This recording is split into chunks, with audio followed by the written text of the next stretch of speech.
On entame donc cette émission par cette question de l'échec scolaire. Pierre Lorenz, bonsoir. Bonsoir. Vous êtes directeur de l'école fondamentale libre Saint-Antoine à Forêt. Les CEB sont terminés. Chez vous, ça s'est plutôt bien passé. Vous êtes satisfait? Vous n'avez pas dû annoncer beaucoup d'échecs?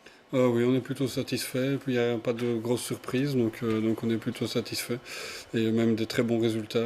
Donc là, vous avez 5 échecs, hein, c'est ça, sur Voilà, 40 sur élèves? sur les élèves Ouais. de 6e, oui.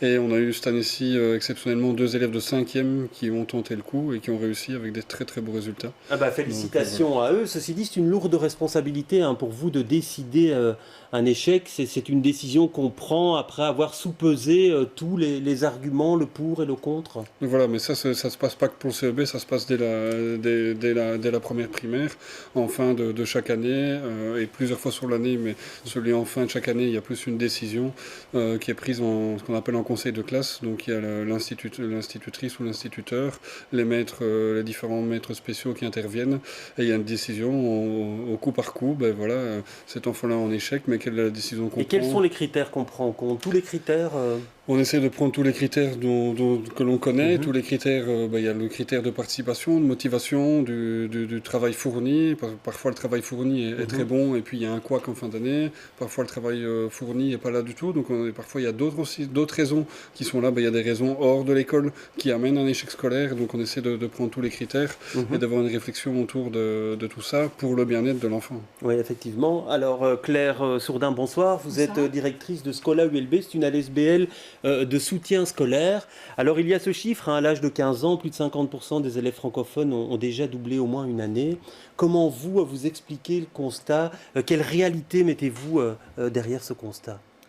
Eh bien, aujourd'hui, on se rend bien compte qu'effectivement, il y a ce chiffre qui nous alarme, mais qui n'est pas nouveau non plus. Et on se mobilise chaque jour avec 200 étudiants, tuteurs Ouais, chez vous, en fait, formés, ce sont des tuteurs qui viennent Voilà. en soutien dans les écoles. qui Hein. viennent chaque soir, une Mhm. à deux, 3 fois par semaine dans l'école, avec l'école, après l'école, pour accompagner des élèves, leur donner confiance, favoriser leur bien-être à Ouais. l'école. Alors, cet échec, vous voulez-vous le dédramatiser, le présenter autrement? Je ne veux pas le minimiser, mais je veux surtout pas que ce soit vécu comme une fatalité et je veux pas que les enfants soient déjà dans un parcours négatif. Donc notre rôle à nous, c'est de redonner envie, redonner goût avec les communautés pédagogiques, en lien avec les enseignants, pour que cet échec il soit là, il soit pris en compte, mais surtout qu'il y ait un temps qui soit accordé à ces enfants pour éviter qu'ils basculent et qu'ils n'y croient plus. Et donc nos étudiants tuteurs qui sont chaque semaine au contact de 1450 enfants leur disent écoutez, oui, cet échec il est là, mais on peut continuer à avancer. Moi j'ai déjà doublé, mais maintenant je suis dans un parcours d'études supérieures et ouvre le champ des possibles. Alors c'est vrai que c'est compliqué, hein, à la fois ne pas minimiser l'échec, mais ne pas non plus le dramatiser outre mesure. Ah oui, il faut certainement pas le dramatiser. Albert Jacquard disait que l'erreur est humaine et que l'erreur est source d'apprentissage. Donc l'échec peut parfois être une source d'apprentissage. Madame disait justement ici, voilà, il y a des tuteurs chez elle qui s'occupent d'enfants, qui expliquent leur parcours et qui expliquent qu'eux, il y a déjà eu l'échec. Donc il faut pas faire de l'échec une catastrophe. Autre chose aussi, il faut bien se rendre compte que l'école n'amène pas tout le monde à devenir ingénieur. Des métiers différents, il y en a toute une série. Il y a des gens qui vont se retrouver coiffeuses, garagistes et qui vont prendre leur pied là-dedans, qui vont réussir leur vie là-dedans.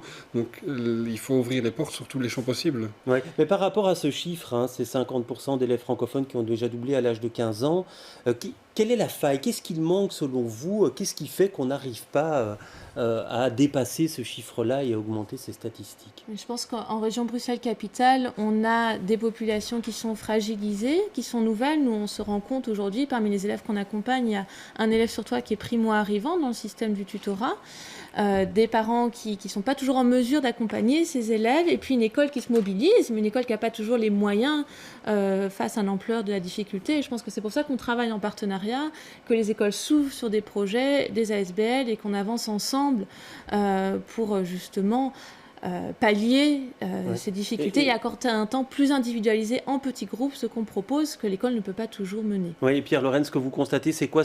Au départ, c'est le manque de compréhension de certains énoncés, la difficulté de compréhension du français? Une des raisons, comme Madame l'évoquait, au niveau de la population de Bruxelles, il y a toute une population primo-arrivante qui, à la maison, le français n'est pas du tout la langue. Donc Mais là, on parle de l'ensemble de la fédération, hein, donc par rapport à ces 50% en échec. J'imagine que si on regarde au niveau des résultats, Mhm. il y a peut-être plus d'échecs à Bruxelles, hein, mais voilà, je me trompe peut-être. Mais voilà, il y a une population qui est plus fragilisée, qui est différente d'Arlon, et donc on a des choses à mettre en place tout à fait différentes. D'abord, privilégier la remédiation en français pour tous ces jeunes qui viennent d'arriver, parfois qui n'ont pas encore ils ont mis le pied sur le territoire belge en venant du Brésil, et leur langue, c'est le brésilien, le système scolaire, c'est le brésilien, et donc parfois ils sont confrontés avec la réalité belge. Donc il y a un temps d'adaptation, et puis il y a aussi des échecs qui sont aussi causés parfois par des raisons familiales. Les vies de famille, les familles composées, décomposées, recomposées sont plus du tout le cas comme il y a 20 ans d'ici. Donc les enfants ont, je pense beaucoup plus qu'avant, un poids dans leur cartable de la maison et de tout le contexte autour. Mais vous, dans la stratégie que vous mettez en place, c'est d'abord la compréhension de ce qui est demandé? Voilà, donc on se rend bien compte que quel que soit le besoin de l'élève, qui viennent essentiellement par exemple pour des mathématiques en secondaire qui font peur et qui suscitent une mobilisation, nos tuteurs constatent en fait que c'est souvent des questions de français, de méthodologie, comprendre l'énoncé, comprendre la façon d'y répondre plutôt que les maths en tant que telles qui vont poser souci. Et c'est pour ça qu'on s'est mobilisé à partir de 2011 pour être actif en primaire, reconstruire avec l'école, solidifier les savoirs de base, lire, écrire, compter, mais surtout lire, écrire, parler, et qu'on joue sur le français, les synonymes, la diversité du vocabulaire et une méthodologie pour que cette transition entre le primaire et le secondaire qui est critique soit la plus réussie possible. Ouais. Alors pour maintenant, ces élèves qui ont échoué chez vous, alors quels conseils donner aux parents? Et on posera la question pour le secondaire ici, mais ici en primaire, constater un échec en fin de sixième, quelle stratégie mettre en place? Qu'est-ce que vous conseillez aux parents? On imagine que c'est au cas par cas. Hein, oui, là c'est clairement au cas par cas. Il y a des élèves où l'échec n'était pas spécialement attendu. Il y a des élèves où les parents étaient déjà, entre guillemets, presque avant les résultats. Ils savaient que ça allait être très dur. Et donc au cas par cas, soit on propose le maintien en sixième primaire. Parfois des enfants n'ont pas la maturité pour le CEB et pour les secondaires. Donc on propose une réadaptation et un retravail à l'école. Parfois des enfants ont déjà eu un parcours difficiles, ont déjà doublé une année avant, donc alors là on les dirige vers l'encadrement différencié, et là on essaie de suivre les familles, en tout cas au début, dans le choix de l'école de l'encadrement différencié. Alors chez vous, en fait, il y a une équipe de remédiation qui intervient très très tôt. Est-ce que vous pensez, vous, Claire Sourdin, qu'il y a un problème à un certain moment de détecter les faiblesses pour les prendre en charge le plus rapidement possible? La prévention est critique, et donc on voit bien, nous on s'est mobilisés sur le primaire à la demande des écoles. Aujourd'hui, il y a des études surveillées qui sont mises en place, mais parfois c'est un enseignant pour 20 jeunes. En classe, c'est le cas aussi. Et donc, il y a tout ce temps après l'école, entre 15h30 et 18h, où les familles travaillent, temps partiel, flexible, on ne peut pas choisir ses horaires, etc. Et il y a ce temps qui est un temps à rendre riche, un temps où se mobiliser avec les équipes enseignantes pour que justement cette prévention soit effectuée, qu'on travaille en réseau et en équipe le plus tôt possible et pouvoir avoir les fondamentaux dans certains consolidés établissements, pour avancer. ça manque, visiblement. Oui, vous le tout à constatez, fait. ça vous... Les établissements font appel à nous parce qu'ils ne sont pas capables de mettre en œuvre toujours, selon leurs moyens, leur mobilisation, cet accompagnement plus individualisé en petits groupes dont certains enfants ont besoin parce qu'ils viennent juste d'arriver, parce qu'ils ont déjà leur bagage un peu lourd et qu'ils ont besoin de cette attention particulière, de ce boost. Et puis l'étudiant aussi apporte un autre regard sur l'enfant. C'est le grand frère, on s'identifie à lui et donc il a une autre dynamique plus conviviale parfois qu'en classe et apporte ce regard positif. Alors vous me le disiez, vous avez une équipe de remédiation et donc une logopède aussi qui intervient au sein de l'école. Est-ce que vous arrivez à prendre en charge tous les cas qui à certains moments vous semblent poser certains problèmes? Dès qu'il y a un cas qui semble poser problème, on en discute clairement, on essaie de voir la meilleure solution. Ici, on a pas mal travaillé avec l'équipe en fin d'année pour remodeler pour l'année prochaine, pour être encore plus proactif par rapport à ça. Donc l'année dernière, mes enseignants au niveau remédiation voyageaient dans toute l'école. Maintenant, ils vont vraiment cibler des groupes d'enfants en fonction de la tranche d'âge. Donc on va essayer d'être beaucoup proactif par rapport à ça. Mais voilà, malheureusement, on ne détecte pas toujours tout. Il y a des choses qui sont détectées parfois enfin, malheureusement. heureusement. Et puis voilà, l'équipe est là, est enseignante. Vous disiez, il y a une logopède chez nous, mais parfois il y a d'autres soucis. Et parfois, on fait aussi des demandes au niveau famille, où on aiguille les familles vers le PMS pour faire des testings. Parfois, la réponse n'est pas toujours là. Donc il y a aussi une demande de l'école qui, parfois, les réponses ne sont pas toujours là au niveau des familles. Et moi, j'ai envie de dire aussi, c'est parfois aussi proposer un lieu de travail serein, calme, avec un accompagnant bienveillant et qui n'est pas la cuisine qui est parfois la seule table du foyer.